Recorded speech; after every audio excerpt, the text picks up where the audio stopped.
בוא נגיד, נראה לי זה השבוע הכי קשוח שעברנו, נראה לי, מאז שהתחתנו.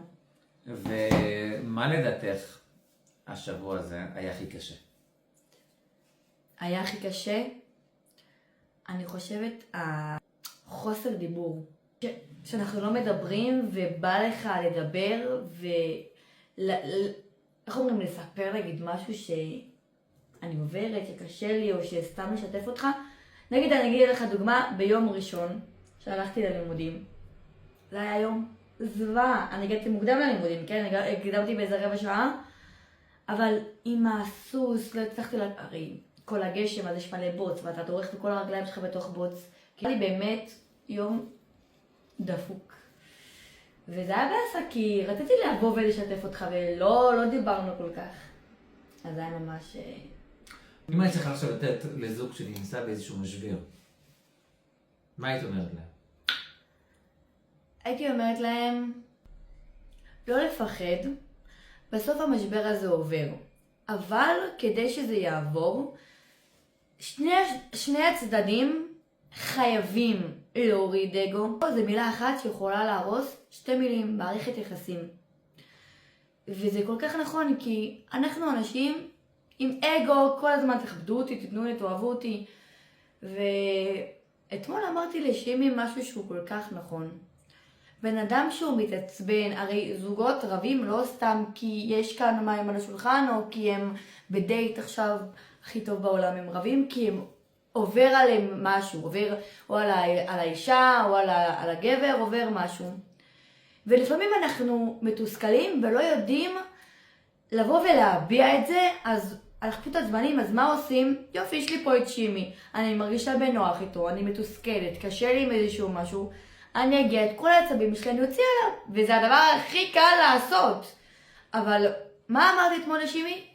ברגע שבן אדם, שאישה, שגבר, עובר משהו, לא לבוא ולפרוק ולהוציא את העצבים על הבן אדם, על האישה, על הגבר, להוציא את זה זאת אומרת, לבוא ולהגיד, שימי, עובר עליי משהו, תקשיב לי, תהיה איתי, אני רוצה לספר לך מה עובר עליי, ולא להוציא את העצבים עליו. וגם נגיד ולא התאפקתי, אני עצבנית, המוח שלי כרגע לא חושב לבוא לפרוק, המוח שלי חושב לבוא לצרוח. אז שימי שהוא כרגע חף מפשע, סבבה, הכל טוב, רואה טיק טוק. אז אני אומרת את זה, איך אומרים, בהדדיות, גם לי, גם לך, כן?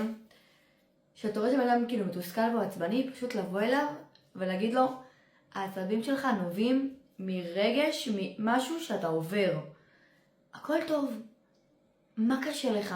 בוא תדבר איתי. מה קשה לך? בואי תדברי איתי. אני פה כדי להקשיב, אני פה כדי לשמוע. אני פה כדי לעשות לך טוב, לעשות לך טוב. אנחנו לא רוצים לריב, אני בטוחה ששום זוג בעם ישראל ובעולם לא רוצה לריב אחד עם השני. להסתכל בעיניים הטובות, שפעם אחת אמרתי לשימי שאני מכורה לעיניים שלו, לא בגלל הצבע, אלא רואים עליו שיש לו עיניים טובות, אני יכולה להיות מאופלטת על זה, וואו, כאילו מסתכלת עליו בעיניים וכבר זה עושה לי טוב. זה מרגשתי. זה מרגשתי, יהיה. כוכבה. ולסיום. בקיצור. אדל. לא להוציא עליו, אלא אליו. אל תשכחו את העניין, לא על אל. ולסיכום משהו טוב, משהו חיובי. היום אין לנו 2 סרטון על העסק החדש שפתחנו. אני אומר פתחנו כי מישהו צריך אתם חיתנתם אותנו, עכשיו מישהו צריך לפרנס את הדבר הזה. לפרנס. ואתם... לקנות עוד הבאות לאצבעות. ואני רוצה לפנק אותה כי מגיעה לאישה טובה. אז פתחתי עסק ואנחנו צריכים להתפרנס, וברוך השם העסק מצליח טוב. אנשים שרוצים אור! מי לא רוצה ששימי יהיר אותו? מי לא רוצה? מי מבוא תעשה לי את התאורה? יקבל צפי חינם. זה קלול. אנחנו לרוב דורשים 19.90. ערב טוב, חיים טובים, ברוך הבא. לא לשכוח לחייך.